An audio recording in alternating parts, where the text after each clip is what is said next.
안녕하십니까. 김용민 국회의원입니다. 반갑습니다. 뒤에 잘 들리시죠? 네.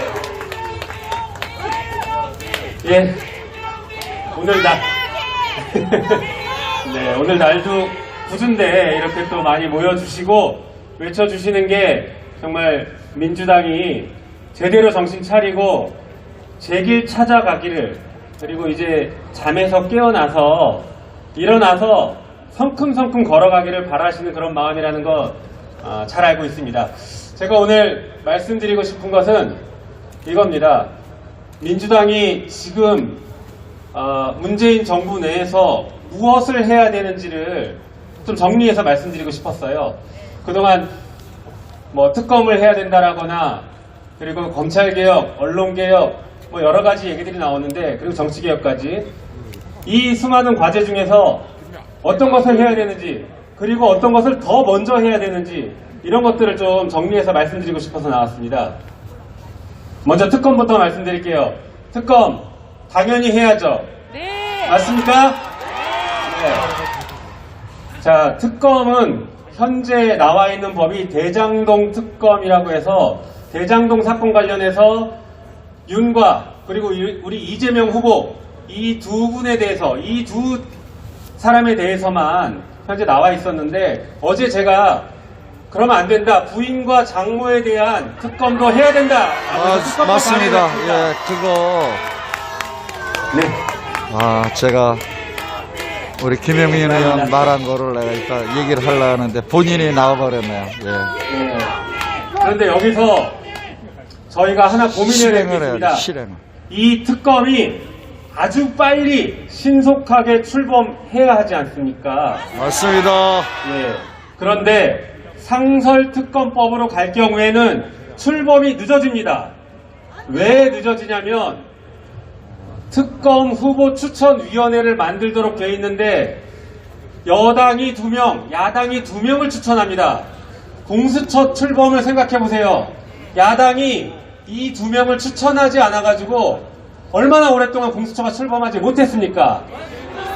이 상설특검법도 같은 규정으로 되어 있기 때문에 똑같이 야당이 시간 끌기 하면 문재인 정부 내에서 특검이 출범할 수 없을 수도 있습니다.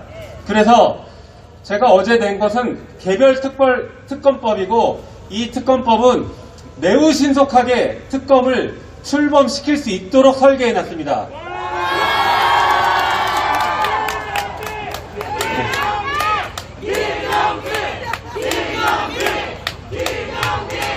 네, 감사합니다. 그래서 여러분들께서 특검을 요구하실 때 당연히 본부장 비리 전체를 다 요구해 주셔야 하고, 그리고 특검은 상설특검으로 갈 경우에 매우 늦어질 수가 있기 때문에 가장 신속하게 출범시킬 수 있는 특검을 만들라고 요구하셔야 됩니다. 아시겠습니까? 네. 자, 특검은 이렇게 정리를 하면 될 것 같고요. 그 다음에 중요한 게 검찰개혁입니다. 수사, 기소, 완전 분리를 이번 문재인 정부 내에서 반드시 해야 됩니다. 그건 여러분들 잘 알고 계시죠? 네. 네. 수사 기소 완전 분리. 문재인 정부 내에서 하지 못할 경우에는 새 정부 들어서면 반드시 대통령 거부권 행사해서 법을 통과 못 시킬 것입니다. 그래서 이번 문재인 정부 내에서 반드시 처리를 해야 합니다. 지금 3월 임시국회가 현재 열려있는 상태이고, 그리고 4월 임시국회까지 다시 소집해서 열면 4월 중에 반드시 통과를 시켜야 됩니다. 4월 중에 통과를 시켜야 5월 9일 이전에 문재인 대통령께서 서명 공포를 하고 나가실 수가 있습니다. 국무회의도 통과시켜야 되고. 그래서 4월 중에 반드시 통과시켜야 됩니다. 아시겠습니까? 네.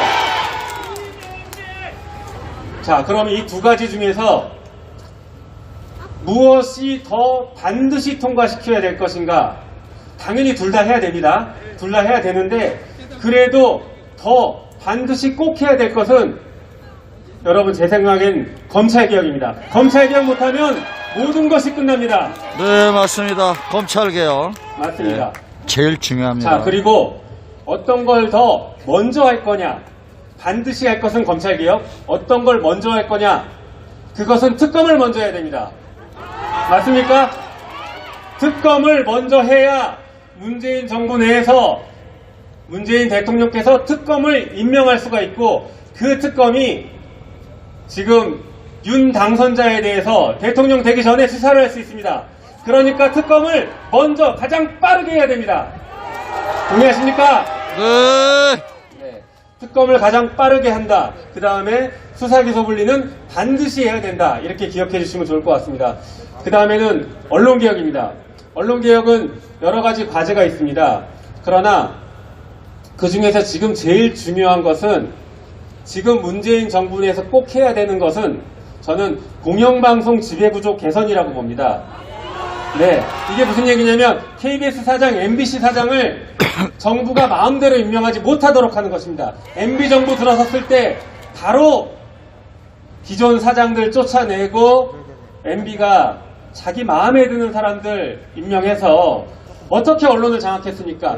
그 역사를 다시 반복할 수 없기 때문에 공영방송 지배구조 개선은 문재인 정부 내에서 반드시 통과시켜야 되는 가장 중요한 언론개혁법입니다. 동의하십니까? 네.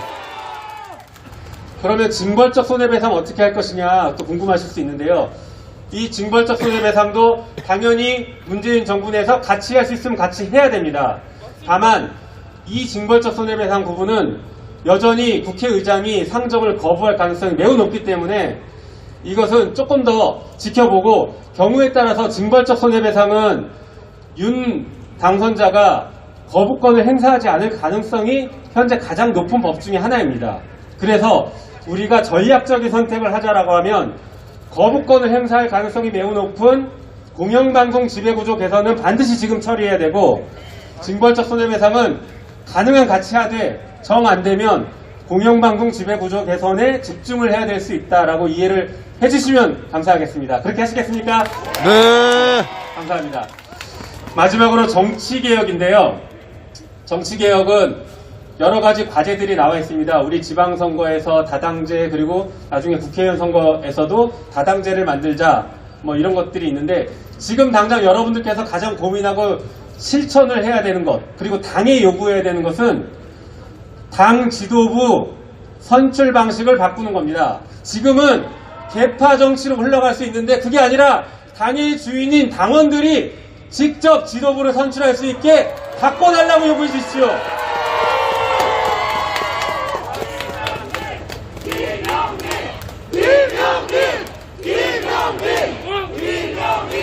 네, 감사합니다.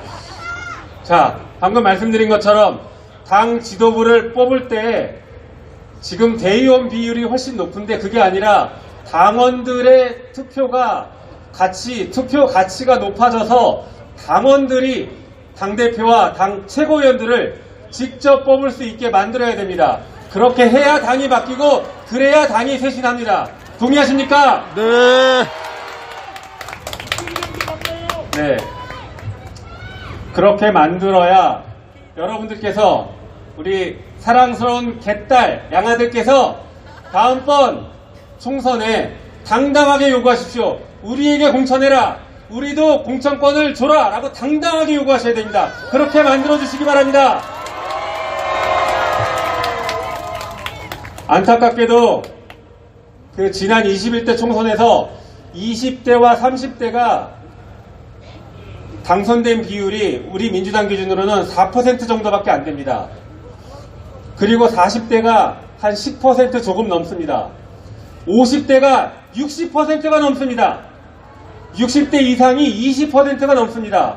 그러니까 50대 이상이 80%가 넘는 기형적인 구조입니다. 인구 비례에도 맞지 않고 우리 당원들 비례에도 맞지 않습니다. 우리 당원들 20대 30대 당원들이 20%가 넘게 있는데 어떻게 그 중에서 국회의원은 3% 4%밖에 못 나옵니까? 이것은 말이 안 됩니다. 그래서 당 지도부를 당원들이 뽑을 수 있게 만들고 그렇게 뽑힌 당 지도부에게 당당하게 2030, 40 국회의원 비율을 제대로 맞추라고 요구해 주시기 바랍니다. 네, 다시 정리하겠습니다. 특검, 본부장 비리 포함해서 신속하게 출범해라 라고 요구해 주십시오. 그리고 수사기소분리는 4월 중에 반드시 통과시키라고 요구해 주시기 바랍니다. 언론개혁, 공영방송 지배구조를 4월 중에 반드시 통과시키라고 요구해 주시기 바랍니다. 마지막으로 정치개혁은 당 지도부 선출 방식을 이번 8월 전당대회 전까지 반드시 바꾸라고 이번 비대위에게 강력하게 요청하시기 바랍니다. 그렇게 하시겠습니까? 네. 네, 감사합니다. 저는 그렇게 해주실 것이라고 믿고 이만 물러가겠습니다. 마지막 구호 하나. 민주당은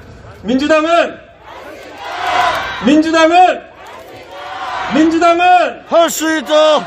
감사합니다.